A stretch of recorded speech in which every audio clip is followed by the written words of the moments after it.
Eliminex here. Just one day.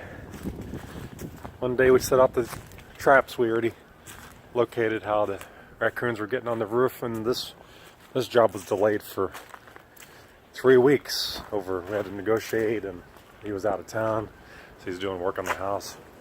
His raccoons getting into the attic and making a thrash in the attic. So we caught a cat. Look how big this cat. That's a huge cat. Look how big this thing is. Wow. That was a cute cat. He's a wild cat. That would be a great house cat, but he's a wild cat. This one will not be tame.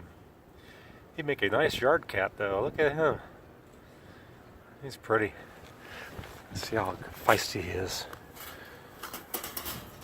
Wow. Hey, you'd make a great yard cat. I might take him back to my place and see if he hangs out in my yard. Look at you. And over here we caught a raccoon. Hey guy. How you doing? Having fun? Yeah.